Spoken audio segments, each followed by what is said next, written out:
I am spontaneously going to the theater. Hello and welcome to another Postdoc vlog. It is already June. Very depressing. Let's take a look at this month's to-do list. This is the to-do list. As you can see, even though it was a smaller to-do list, still not everything is green. Yeah. First things first, the postdoc paper. Temperature dependent thermal parameters. First thing on the to-do list, the most important one, kind of.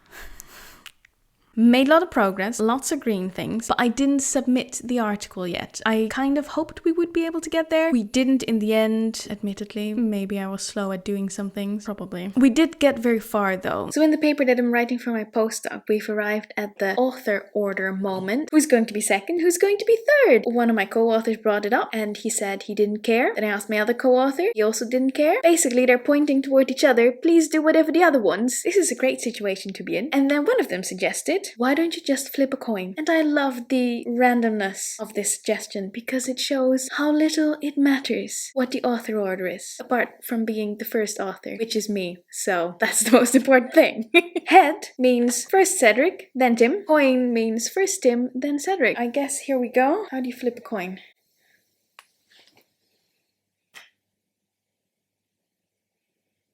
Exciting.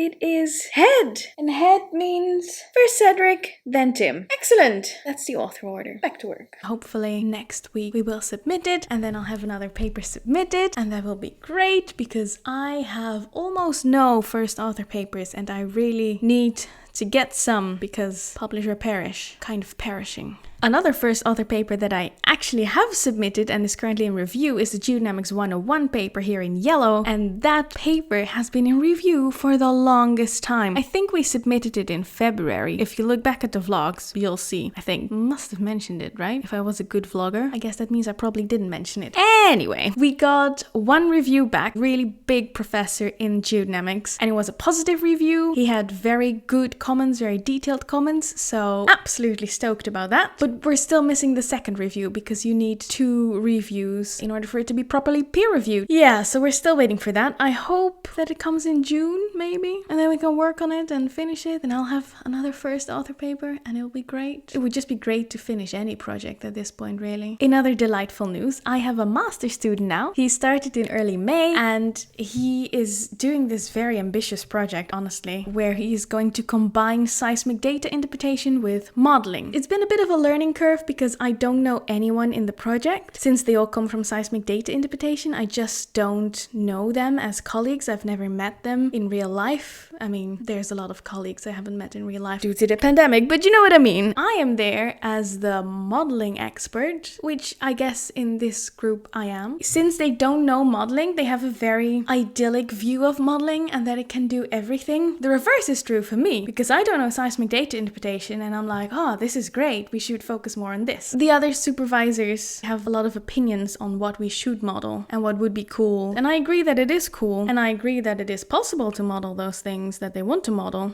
Just not this master student because he has no experience with modeling. There is a very limited time frame we can do the modeling in. And just from experience, like it takes a while before you get into it. There's quite a steep learning curve at the beginning. It's a master thesis. You can't do too much. It's just a few months. I kind of want to discourage too ambitious modeling plans, but I don't want to be the party pooper. I don't know. Sometimes I don't feel like I'm knowledgeable enough to say anything in the meetings. I kind of need to start being more confident in the group. Also, I am sometimes afraid that I have set myself aside as the woman of the group. There's 4 men, so 3 supervisors, 1 master student, and me. I am the person who is like, guys, shall we talk about communication? And I know this was important. I mean, that's why I brought it up. And I know it's necessary for the project to succeed and that we're all on the same page as supervisors, but also communicating with the student. But at the moment I was saying it, I just was like, oh, I'm that person. And that person is usually a woman. You know, we're communicating now, so I guess that's good. Let's see what happens in the next meeting. I am knowledgeable about modeling. Maybe if I just repeat that enough, that'll sink in. The same is true for my actual postdoc project, and actually any project. It's just, I don't know, undermining myself. It's really annoying. I've been noticing it, and I think my supervisor has been noticing it too. So there's this very minor comment of like, maybe you should change the thickness of the lines in this figure because I don't like them as thick as they are. That was literally the comment of my supervisor, which is the point we've reached on this paper. So we are really almost done if this is the things we are discussing about. And I had put a lot of thought into the line thickness. I know, this sounds crazy. Why? So I typed like an entire paragraph explaining why I had chosen this line thickness and why it made sense and why it was consistent throughout the paper and all my thoughts. And then my supervisor just replied with, you know you're a postdoc, right? Like, you don't have to listen to me at all. You can just make your own decisions. It's your paper, it's fine. I was like, oh god, I did it again. Anyway, I've been talking way too long about these projects now. Other things that happened this month is that I entered into a competition, the Rapids competition, where you pitch your research. I thought I was really good. I lost. Sad times. I also gave another seminar, the Geophysics and Tectonics seminar. This one is all about modeling tsunami-genic earthquakes, which was my PhD project. Click the card. In the most exciting news, things that I did that weren't necessarily work related, we could meet people inside again. What a game changer. We watched Eurovision with a friend. I kind of got hyped about Fire Saga. I finally watched that film. It's a whole new level of amazing, I can tell you that. Very much into Dan Stevens' portrayal of Alexander Lemtov. Let's get together, I'm a lion lover and I hunt for love. I've been singing that song way too much. It's becoming a problem. Yeah, yeah, ding dong. Anyway, I need to do this vlog.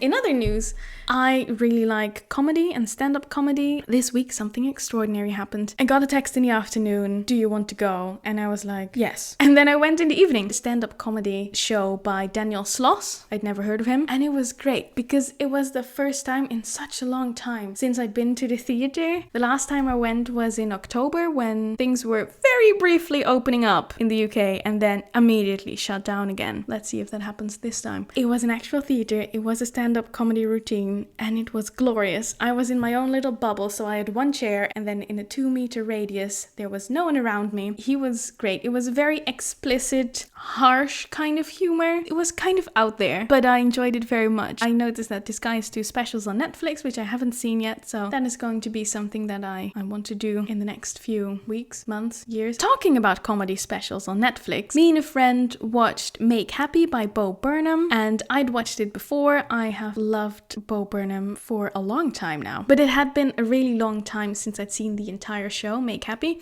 and my friend had never seen it before. So we watched it together, and as usual, it was amazing. It brought back a lot of feelings, which is something that theater does for me, which is why I love it so much. Because the first time I watched this special, Make Happy, I was in Switzerland. I was doing my PhD. I was very unhappy. Seeing the show again just brought back all those feelings that I had then. Total misery. Kind of a little existential crisis. But I think that's what good theater does. It is funny. It is very funny. But there is also a deeper layer. And I think that is why Bo Burnham is so brilliant. So yeah, longtime fan here. By the time that you are watching this, he will have another comedy special out on Netflix. It's called Inside. I am very excited for it. Will I get into another existential crisis? Maybe. It's Bo Burnham after all. And then lastly, in terms of things that I enjoyed this month, I thought, why don't I recommend some YouTubers? Because that is ultimately what I do most of the time. Watch YouTube. Apart from working, of course. I don't think they need my shout out because they have many more subscribers than I have. So chances that you are already subscribed to them, if you are watching me, are incredibly high. So one of the YouTubers that I've been watching for a few years now is Max Fosh. He ran as a mayoral candidate for the London mayoral election. That should give you like a baseline of what this guy is like. He's very funny, and at the moment he has a treasure hunt, which I think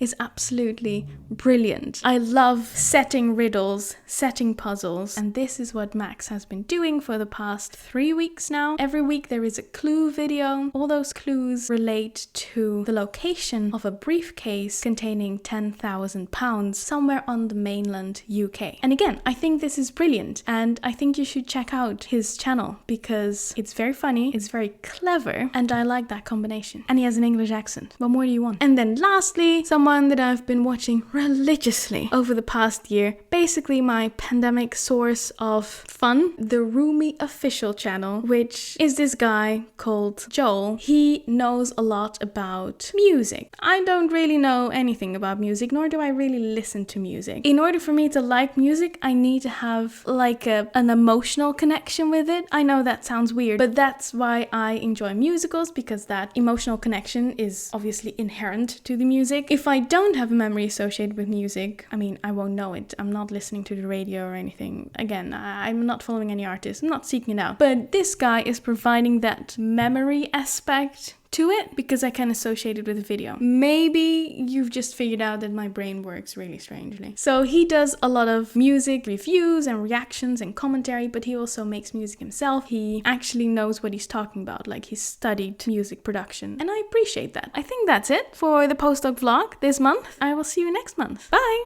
I appreciate clever, funny guys. This will be cut.